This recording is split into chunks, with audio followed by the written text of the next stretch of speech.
आकाशवाणी बीड सादर करीत आहोत छत्रपती राजर्षी शाहू महाराज यांच्या जयंतीनिमित्त समन्वित रूपक सामाजिक न्यायाचा सूर्य छत्रपती शाहू महाराज.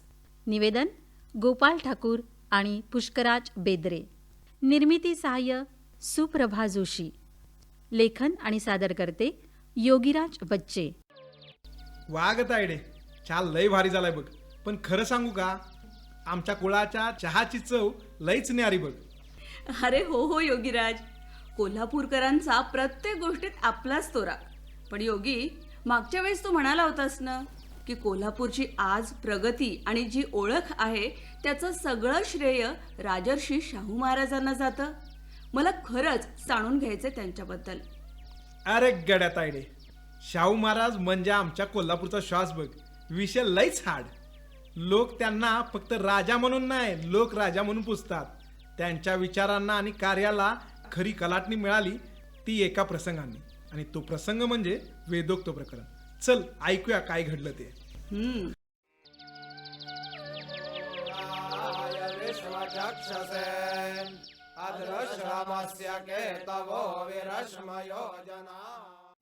कार्तिक मास 1899ची एक पहाट. कोल्हापूरचे छत्रपती शाहू महाराज आपल्या लवाजम्यासह पंचगंगेवर स्नानासाठी गेले आहेत. पण इथं जे घडणार होतं ते इतिहासाला नवी दिशा देणारं होतं. पुरोहितजी, मंत्रोच्चार सुरू करा. आम्ही स्नानासाठी सिद्ध आहोत.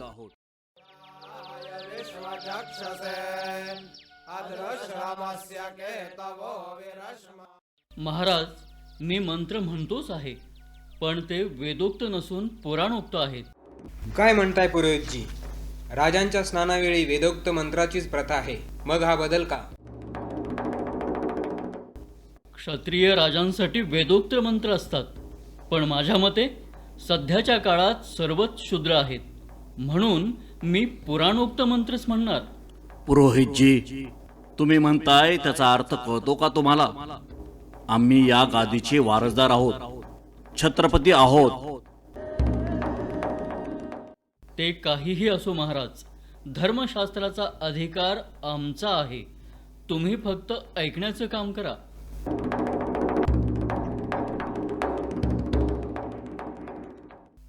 या अपमानाने महाराज विचलित झाले नाहीत, तर अंतर्मुख झाले. त्यांनी ओळखलं की जर राज्याभिषेक झालेल्या राजाची ही अवस्था असेल तर माझ्या सामान्य दलित बहुजन प्रजेचं काय होत असेल. याच ठिणगीतून पुढे सामाजिक समतेचा वणवा पेटला. बाप रे, म्हणजे विचार कर योगीराज, स्वतः छत्रपतींचा जर असा अपमान होत असेल तर त्या काळात सामान्य माणसाची काय अवस्था असेल. तेच तर सांगतोय तुला तायडे. महाराजांनी हा अपमान वैयक्तिक न घेता समाज बदलण्याचा विडा उचलला. त्यांनी नुसती भाषणं ठोकली नाहीत, तर प्रत्यक्षात कृती केली. दलित तरुण गंगाराम कांबळेला कोल्हापूरच्या मध्यवस्तीत चहाचं दुकान टाकून दिलं, पण समाजानं त्यावर कसा बहिष्कार टाकला होता त्याचं पुढं काय झालं ते ऐक.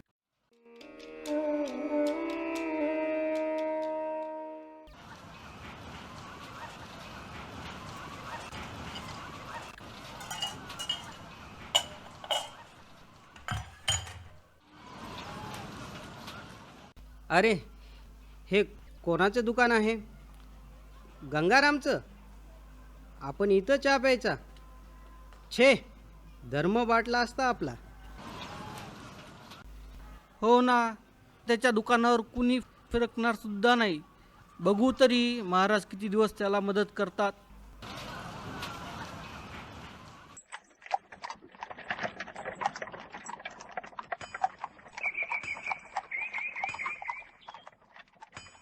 अचानक तिथे महाराजांची बग्गी थांबते. महाराज खाली उतरतात. काय गंगाराम, कसा चालला व्यवसाय? महाराज, कुणीही चहा प्यायला येत नाही. लोक लांबूनच बघतात आणि निघून जातात. अरे, लोक येणारच, पण आधी आम्हाला एक कप चहा दे, कडक.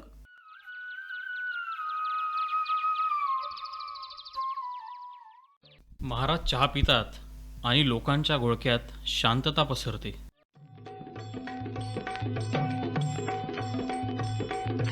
शाहू छत्रपती राजाची दादा राजाची, शाहू छत्रपती राजाची दादा राजाची गा राजाची, ताकद होती भीमाची दादी राजाची दादा राजाची गा राजाची, ताकद होती भीमाची दादा भीमाची.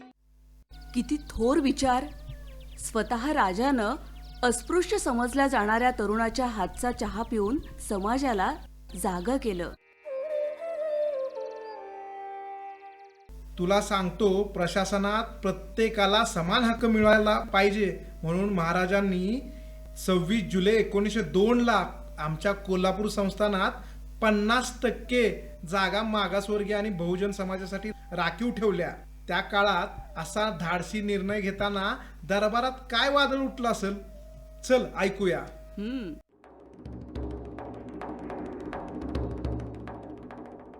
26 जुलै 1902 करवीर संस्थानाच्या इतिहासातीलच नव्हे तर आधुनिक भारताच्या जडणघडणीतला सर्वात क्रांतिकारी दिवस. श्रोते हो, महाराज त्यावेळी इंग्लंडला गेले होते. तिथे असतानाच त्यांनी एक असा ऐतिहासिक निर्णय घेतला ज्याने भारतातील शतकानुशतके चालत आलेली एक अधिकारशाही मोडून काढली.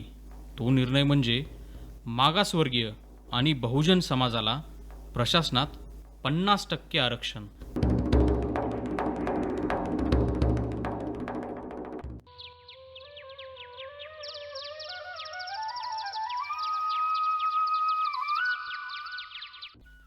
पण महाराज, हा निर्णय घेण्यापूर्वी आपण एकदा विचार करायला हवा. प्रशासनात केवळ काही लोकांनाच लिहिता वाचता आणि राज्यकारभार चालवता येतो. जर आपण 50% जागा इतरांसाठी राखीव ठेवल्या तर प्रशासनाचा दर्जा घसरेल, कामं रडत खडत चालतील.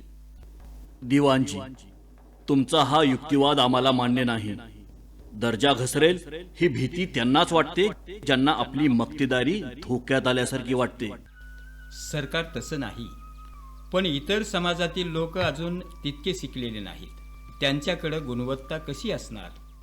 दिवाणजी, समजा आपल्या घोड्याच्या पागेत काही घोडे धष्टपुष्ट आणि चांगले खाऊन पिऊन तयार आहेत आणि काही घोडे अगदी हडकुळे भुकेलेले आहेत. अशा वेळी जर आपण सगळ्या घोड्यांना एकत्र सोडून चण्याची टोपली त्यांच्या समोर ठेवली तर काय होईल? जे बलवान घोडे आहेत ते सगळे चणे खाऊन टाकतील महाराज. अशक्त घोड्यांच्या वाट्याला काहीच येणार नाही. अगदी बरोबर. मग अशा वेळी त्या अशक्त घोड्यांना जिवंत ठेवायचं असेल तर त्यांना बाजूला काढून त्यांच्यासाठी स्वतंत्र चण्याची सोय करावी लागेल. यालाच न्याय म्हणतात.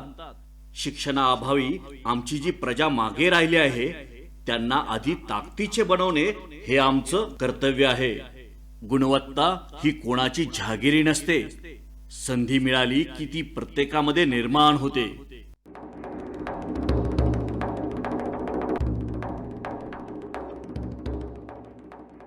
आणि त्याच दिवशी कोल्हापूरच्या गॅजेटमध्ये शाहू महाराजांचा हुकूम प्रसिद्ध झाला.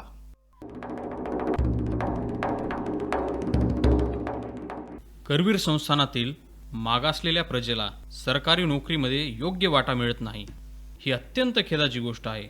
म्हणूनच छत्रपती सरकार असा हुकूम काढत आहे की यापुढे रिकाम्या होणाऱ्या जागांपैकी 50% जागांवर मागासवर्गीय उमेदवारांचीच नेमणूक करण्यात यावी. हा केवळ नोकऱ्यांचा कायदा नव्हता, तर तो स्वाभिमानाचा जाहीरनामा होता. ज्या हातांमध्ये वर्षानुवर्ष केवळ शेतीचे नांगर आणि स्वच्छतेची झाडू होती, त्या हातांमध्ये शाहू महाराजांनी राजसत्तेची लेखणी दिली. भूतलावरील या सर्व मानव जातीचा उद्धार करणाऱ्या थोर महापुरुषाचा वारसा चालणारा पिंड होता राजाचा. म्हणूनच राजराजर्षी झाला जनतेचा.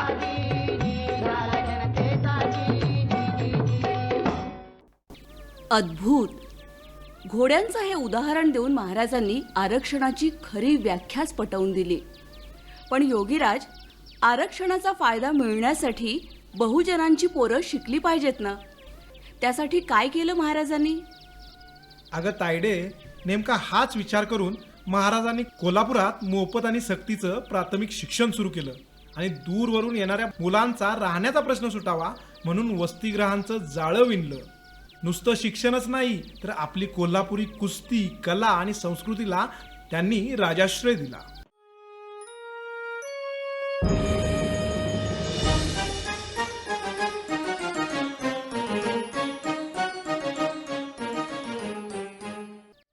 शाहू महाराजांचा एकच ध्यास होता, माझी प्रजा शिकली पाहिजे. पण ग्रामीण भागातील गरीब, बहुजन आणि दलितांच्या मुलांना कोल्हापुरात राहून शिकणं शक्य नव्हतं. यावर महाराजांनी एक अनोखा मार्ग शोधला. त्यांनी केवळ सरकारी शाळा काढल्या नाहीत, तर जातीपातींच्या भिंती तोडण्यासाठी आणि शिक्षणाचा प्रसार करण्यासाठी कोल्हापुरात वसतिगृहांचं जाळं विणलं. मराठा, जैन, लिंगायत, मुस्लिम, महार, चांभार अशा सर्व समाजांसाठी त्यांनी वसतिगृह सुरू केली. लहान मोठे शिक्षण वगैरे संस्था शक्य त्या उदार देणग्या द्यात देऊन उत्तेजन दिले सर्वात. लौकिक झाला जगभर खासगी, लौकिक झाला जगभर खासगी. भूतलावरील या सर्व मानव जातीचा उद्धार करणाऱ्या थोर महापुरुषाचा वारसा चालणारा पिंड होता राजाचा. म्हणूनच राजर्षी झाला जनतेचा.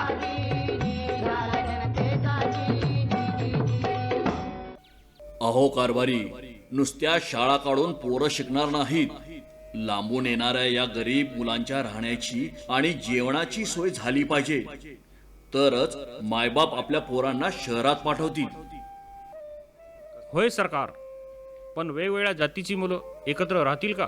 समाज याला विरोध करेल. विरोध करणाऱ्यांना करू द्या. शिक्षणाची दारं सर्वांसाठी खुली झाली पाहिजे. ही वसतिगृह म्हणजे भविष्यातील समतेची कारखाने आहेत. तिथून शिकून बाहेर पडणारा प्रत्येक तरुण या देशाचा आधारस्तंभ बनेल.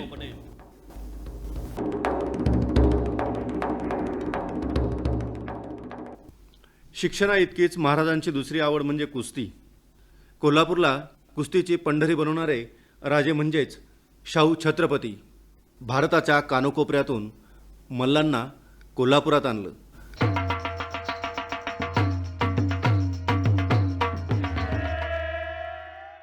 पैलवानांना खुराकासाठी राजाश्रय दिला आणि भव्य खासबाग मैदान उभारलं. तसे नाट्यगृह कुस्ती मैदान 60 मारी ते रणांगण छान. पाहत क्षण भर हरत ते भानजी, पाहत क्षण भर हरत ते भानजी. मस्त हाती समोर सामना देऊन झुंजण्यात, मस्त हाती समोर सामना देऊन झुंजण्यात. खेळा हा प्रसिद्ध जगतात हो.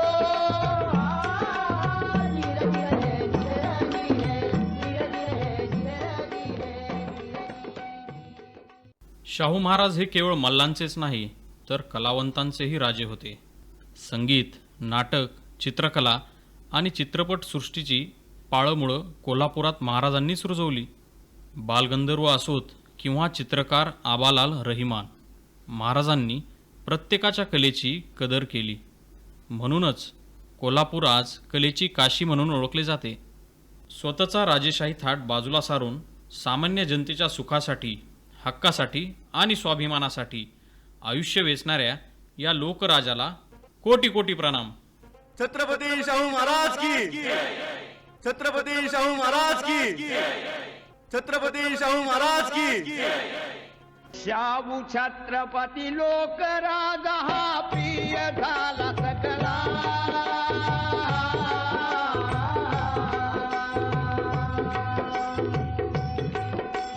शाहू छत्रपती लोकराज हा प्रिय झाला सकला.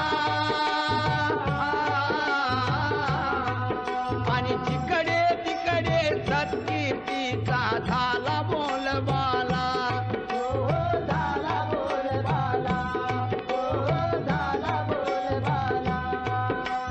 देवा समान भासू लागला राजा धर्माला.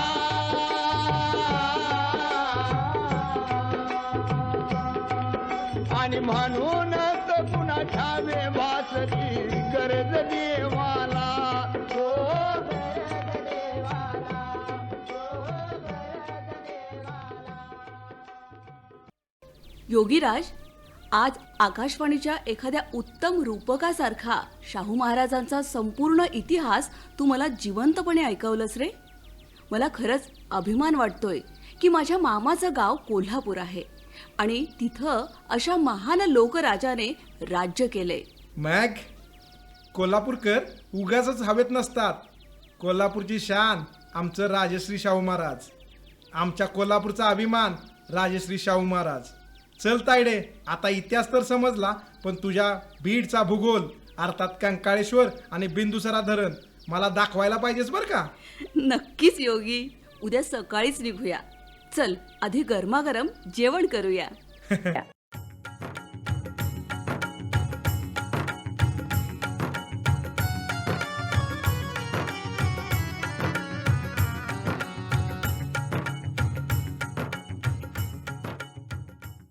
श्रोते हो, आत्ताच आपण छत्रपती राजर्षी शाहू महाराज यांच्या जयंतीनिमित्त समन्वित रूपक ऐकलत.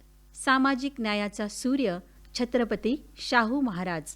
पात्रपरिचय: शाहू महाराज, प्राध्यापक केशव भागवत, पुरोहित विजय पारगावकर, राजोपाध्ये आणि गंगाराम कांबळे, रणजित बागलाने, दिवाण डॉक्टर श्रीधर आघाव, कारभारी मनोज जयस्वाल, योगीराज बच्चे, तायडी सुप्रभा जोशी, नागरिक सागर चांदणे आणि संकेत खोले. निर्मिती सहाय्य होतं सुप्रभा जोशी यांचं, तर लेखन आणि सादरकर्ते होते योगीराज बच्चे.